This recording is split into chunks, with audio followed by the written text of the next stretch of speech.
je pense à ton amour et à tout ce que tu as fait pour moi.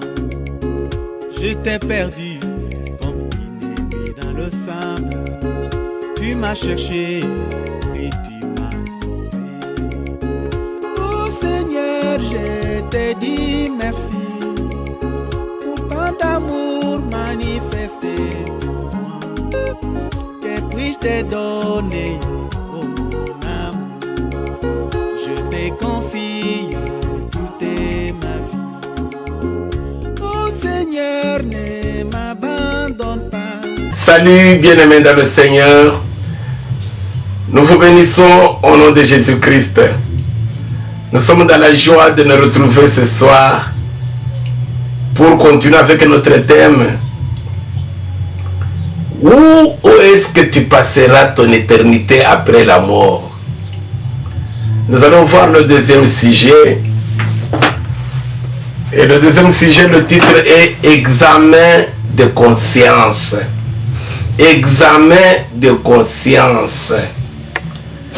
Nous allons prier.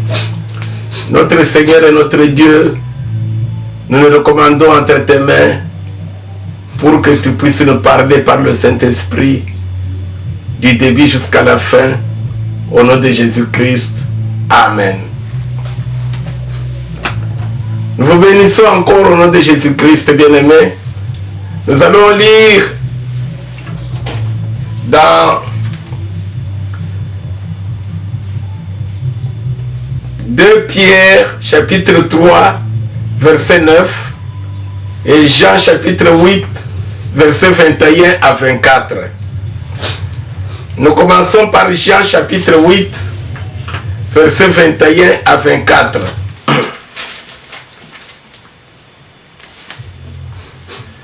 Jésus leur dit encore: je m'en vais et vous me chercherez et vous mourrez dans votre péché. Vous ne pouvez venir où je vais. Sur quoi les Juifs dirent: se tuera-t-il lui-même, puisqu'il dit: vous ne pouvez venir où je vais? Et il leur dit: vous êtes d'en bas, moi je suis d'en haut. Vous êtes de ce monde, moi je ne suis pas de ce monde. C'est pourquoi je vous ai dit que vous mourrez dans vos péchés, car si vous ne croyez pas ce que je suis, vous mourrez dans vos péchés. Amen. 2 Pierre, chapitre 3, verset 9. 2 Pierre, chapitre 3, verset 9.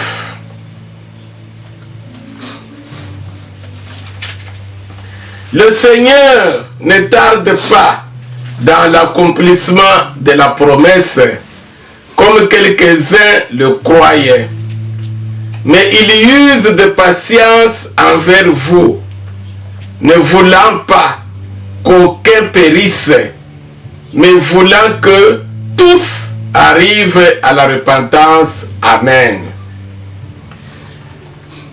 Nous avons lu, bien-aimés, Jean chapitre 8, où le Seigneur dit: je m'en vais. Il parlait aux Juifs qui ne voulaient pas croire en lui. Je m'en vais. Vous me chercherez, vous ne me trouverez pas. Si vous ne croyez pas en moi, vous ne croyez pas ce que je suis, vous mourrez dans vos péchés. Vous allez mourir dans vos péchés. Vous allez mourir dans le péché. Et si vous mourrez dans le péché, vous ne pourrez jamais venir là où moi je suis. Vous ne serez pas à l'intérieur de la maison du Père. Vous serez en dehors dans les ténèbres.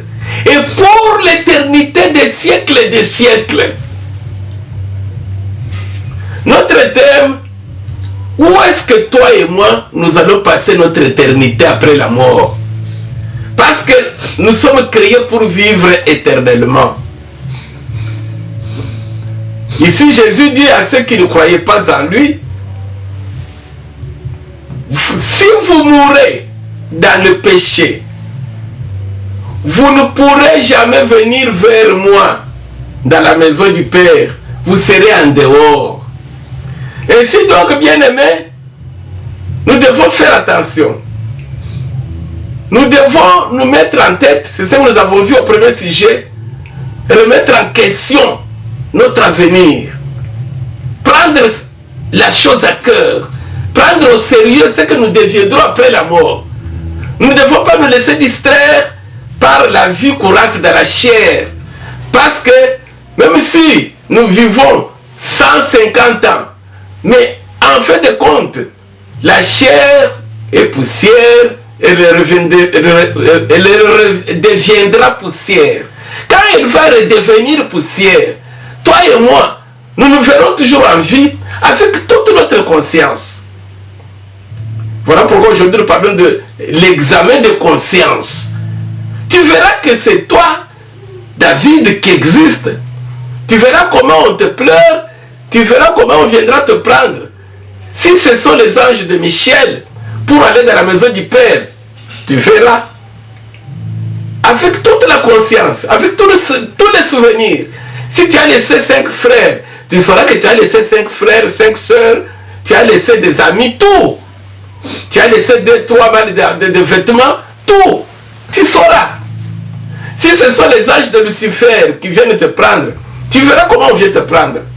Ainsi donc Jésus nous a appelés pour que lorsque nous allons quitter ce corps, nous puissions aller vivre dans la maison du Père, parce que ce sera une vie de l'éternité.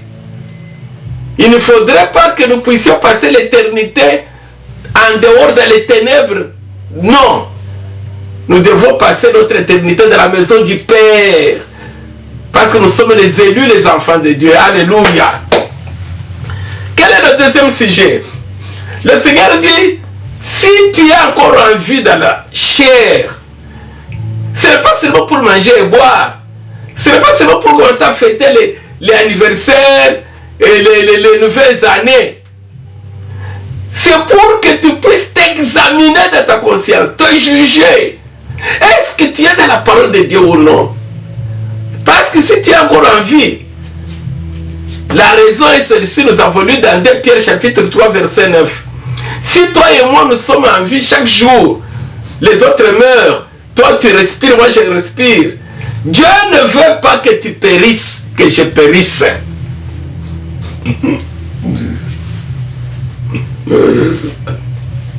Alléluia. Dieu ne veut pas que tu périsses, que je périsse. Périr c'est quoi? Périr c'est différent de mourir. Mourir, la chair tombe. Et les poussières redeviennent poussière.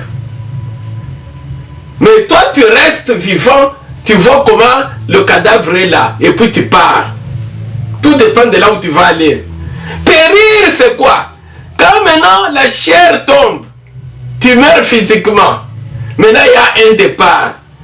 Il y a 2 directions. La maison du Père ou en dehors dans les ténèbres. C'est ça le séjour des morts, c'est ça l'enfer. Ceux qui vont dans les ténèbres, ils périssent, on ne les reverra plus. Et là, ils vivent, mais dans la mort éternelle, dans les pleurs et les grincements des dents. C'est ça que le Seigneur nous dit.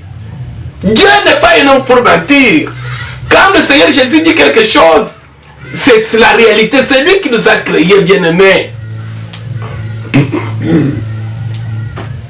Ainsi donc, après avoir cru en Jésus-Christ, si chaque jour, Dieu te laisse encore vivre sur la terre, la raison, elle est là unique. Ce n'est pas pour manger les saucisses, les saucissons, pour manger le foufou, le pain. Ce n'est pas pour dire que non, moi, Dieu me laisse en vie pour prêcher l'évangile, pour faire des voyages. Non, Dieu peut utiliser même les pierres pour prêcher, même les animaux pour prêcher. Dieu te laisse en vie, homme de Dieu, écoute-moi. Dieu me laisse encore en vie. C'est pour que je me repente, que je m'examine, que je me juge moi-même. Ah, Dieu m'a donné encore une nouvelle année. C'est-à-dire, Dieu avait vu que l'année passée, something was wrong. Quelque part, je me comportais mal. Que je m'examine. Ma façon de vivre avec les gens. Ma façon de parler. Ma façon de penser. Ma façon d'agir. Il y a quelque part des choses que je faisais que Dieu ne tolérait pas. Il m'a donné encore la chance de vivre cette nouvelle année pour que j'abandonne le mal que je faisais. Voilà la raison pour laquelle je respire encore. Est-ce que nous faisons ça? L'examen de conscience. C'est-à-dire se juger soi-même. Le chrétien qui va aller dans la maison du Père, celui qui est agréable à Dieu, c'est celui qui chaque jour, quand il remarque que Dieu lui a donné une nouvelle journée, il s'examine, il se juge par rapport à la parole de Dieu. Dieu a accepté qu'aujourd'hui je vive. Il ne veut pas que je périsse, il m'aime beaucoup. Que je m'examine. Ah, je comprends pourquoi Dieu m'a laissé en vie. J'ai déjà abandonné l'impudicité, mais je ne fais que convoiter les hommes et les femmes. J'ai déjà abandonné de tuer. Mais l'année passée, j'ai commis une grosse erreur et j'avais avorté. C'est-à-dire, c'est une façon de tuer. Dieu a eu pitié de moi. Si j'étais morte, moi, la sœur en Christ, je serais déjà dans les ténèbres du dehors. Je périrais. J'aurais péri. J'aurais été envoyé dans les ténèbres du dehors. Dans le séjour des morts, là où il y a des pleurs et des grincements de dents. Oh, merci Seigneur de m'avoir donné une nouvelle journée pour que je me repente. Voilà quelqu'un qui va aller dans la maison du Père. Voilà celui à qui Dieu va faire grâce de mourir dans la foi. Voilà pourquoi Jésus dit, si vous ne croyez pas à moi, vous mourrez dans vos péchés. Et quand vous mourrez dans vos péchés, vous allez dans le feu. Notre travail, nous les chrétiens, c'est de nous examiner chaque jour pour ne pas mourir dans l'état de péché. Pourquoi? Parce que c'est Dieu qui contrôle notre vie. Au moment où toi et moi, nous croyons que nous sommes encore jeunes, et je vais encore pécher, je vais encore parler comme je parle, je veux me repentir, je veux demander pardon, j'irai à l'église, on va prier pour moi. C'est au moment où Dieu peut prendre ton âme, Dieu peut retirer ton âme, Dieu peut retirer son souffle, et tu meurs physiquement dans le mal, tu meurs dans le péché, et tu ne vas pas entrer dans la maison du Père. Le deuxième sujet, l'examen de conscience. Le chrétien qui va passer son éternité dans la maison du Père, c'est celui-là qui chaque jour profite de la respiration que Dieu lui donne chaque matin pour s'examiner par rapport à la parole de Dieu, comment il marche, comment il se comporte. Il se juge lui-même. Alléluia. Je vais vous donner ce sujet là-bas dans 1 Corinthiens 11. 1 Corinthiens 11, verset 31. Si nous nous jugeons nous-mêmes, nous ne serions pas jugés. Ainsi donc, bien-aimés, Dieu veut que le chrétien, à chaque jour nouveau que Dieu lui donne, il se juge. Pourquoi Dieu m'a laissé vivre aujourd'hui? C'est qu'il y a quelque part dans ma conscience, dans mon état spirituel, mon état d'âme, quelque chose qui ne marche pas par rapport à la vie de sanctification, par rapport à la parole de Dieu. Je m'examine. Et quand tu pries, tu t'examines, Dieu va t'ouvrir. La Bible dit, Dieu est plus grand que notre conscience. C'est Dieu qui nous connaît. Ne te glorifie pas que tu es très bien, tu es saint, 100% devant Dieu. Non, c'est Dieu qui te connaît. Donc, si Dieu te permet de vivre 2024 et tu entres dans 2025, Dieu voit que tu as encore des choses à arranger dans ton état spirituel, dans ton état d'âme. Il ne veut pas que tu périsses. Si tu étais mort physiquement en 2024, ton âme, toi, tu irais dans l'éternité, des pleurs et des graissements de dents dans les ténèbres. Dieu qui t'aime n'a pas voulu ça. Ainsi donc, profite de cette année nouvelle, profite de cette nouvelle semaine que Dieu t'a donnée, profite de ce nouveau jour, de ce nouveau matin que Dieu t'a donné, pour t'examiner, pour te juger par rapport à la parole de Dieu. Alléluia. J'espère que le sujet est clair. Maintenant, je vais essayer de vous entrer en profondeur. Nous connaissons notre thème. Où est-ce que tu vas passer ton éternité après la mort? Jean chapitre 14.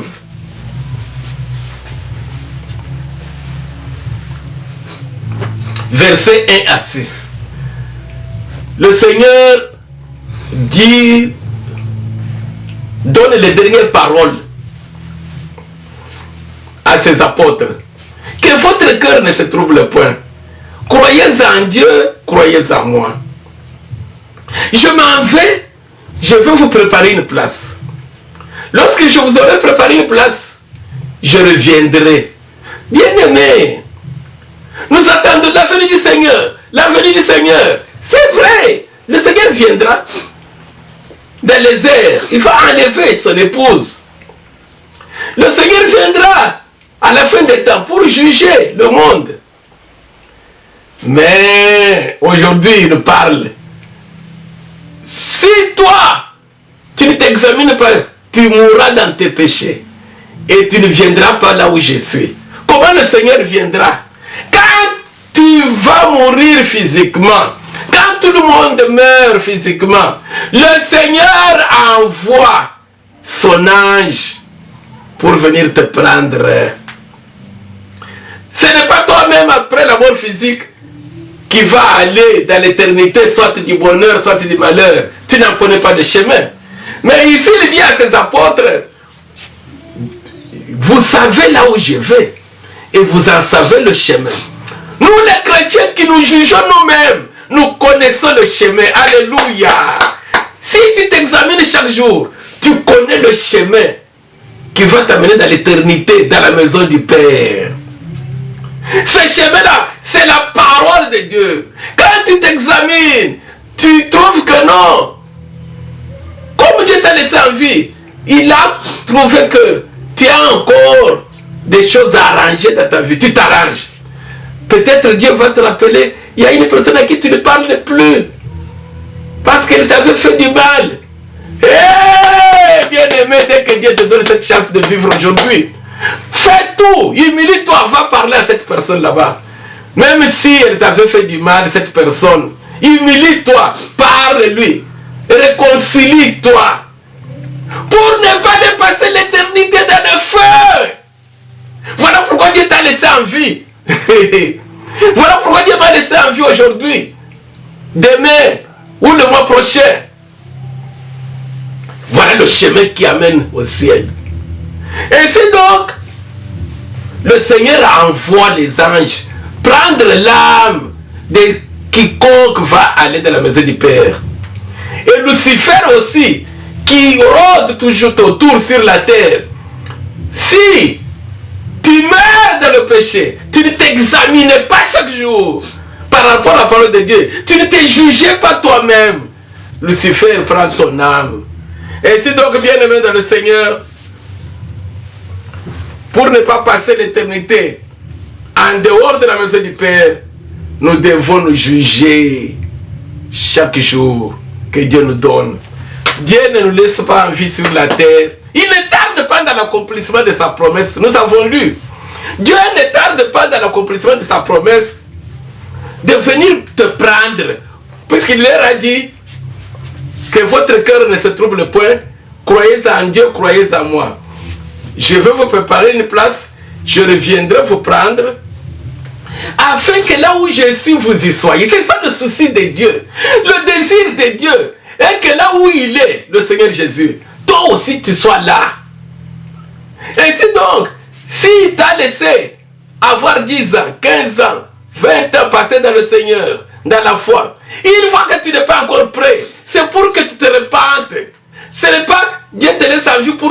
marier, ou pour avoir 10 enfants, parce que maintenant tu en as 8, tu vas en avoir 10, ou pour acheter 30 vestes, parce que maintenant tu as 20. Non, tu commets une grosse erreur.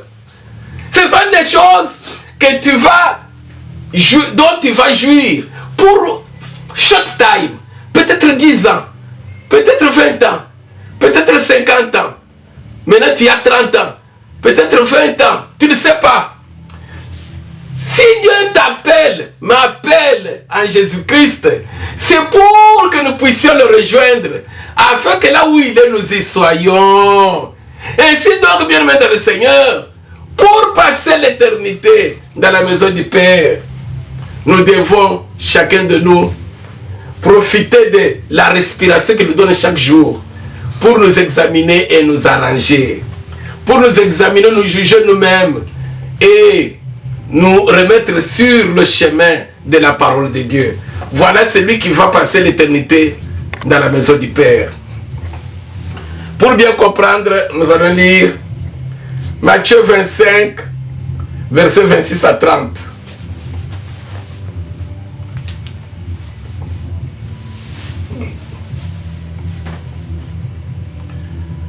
Matthieu 25, versets 26 à 30.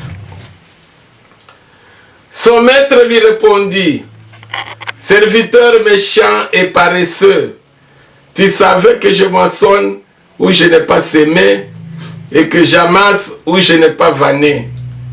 Il te fallait donc remettre mon argent au banquier et à mon retour, j'aurais retiré ce qui est à moi avec un intérêt. Ôtez-lui donc le talent et donnez-le à celui qui a 10 talents. Car on donnera à celui qui a, il sera dans l'abondance.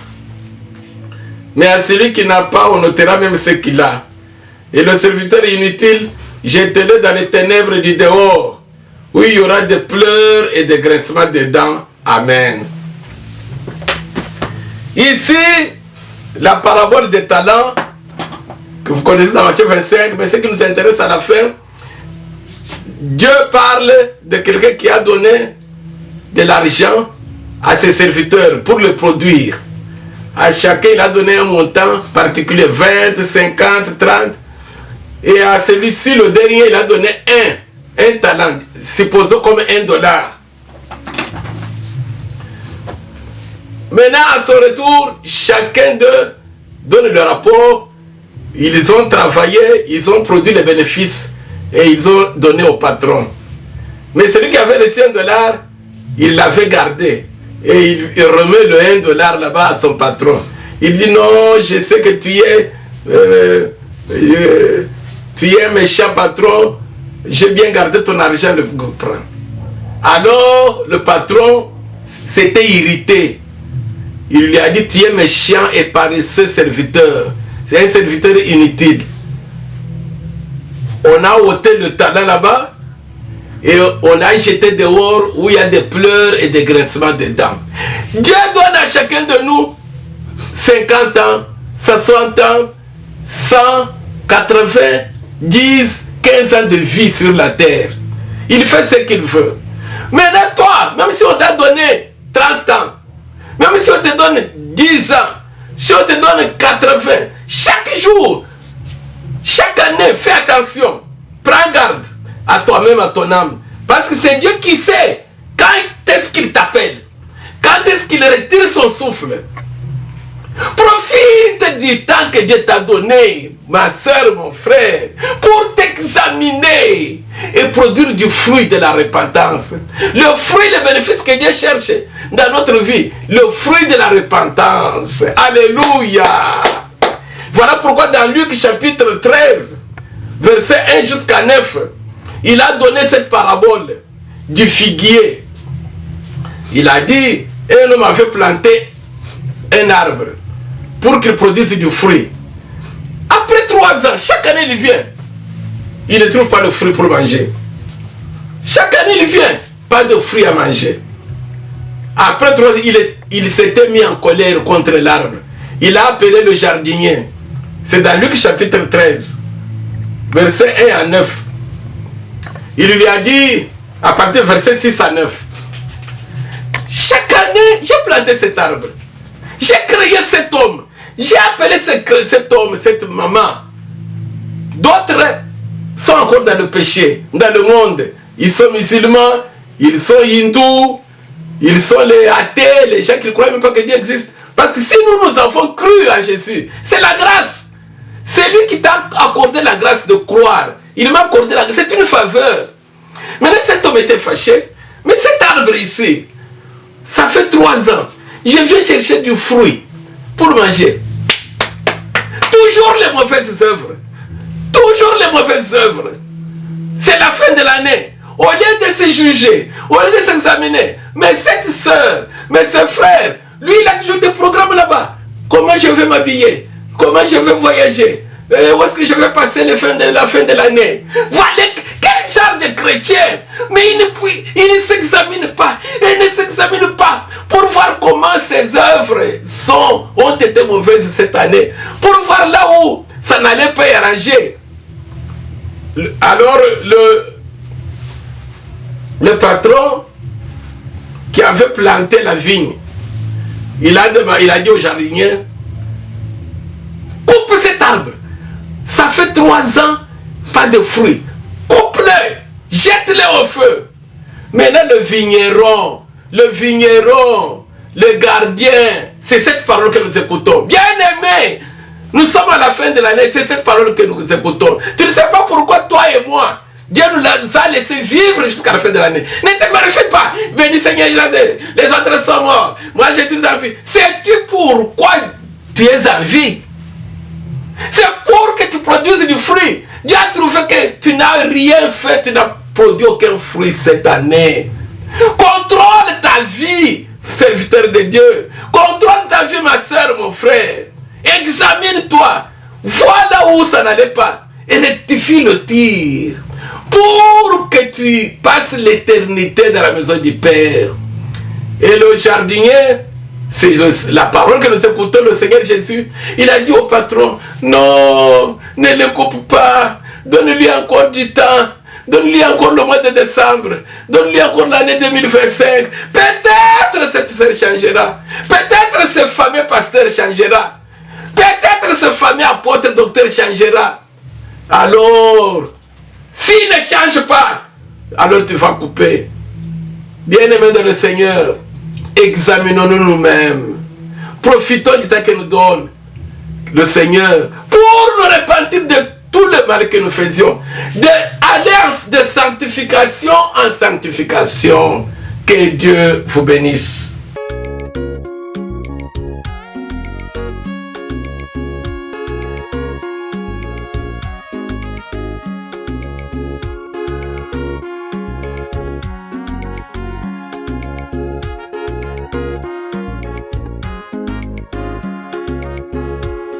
Je pense à ton amour et à tout ce que tu as fait pour moi. Je t'ai perdu comme une aiguille dans le sable. Tu m'as cherché et tu m'as sauvé. Oh Seigneur, je te dis merci pour tant d'amour manifesté. Je t'ai donné, oh mon amour, je te confie toute ma vie. Oh Seigneur,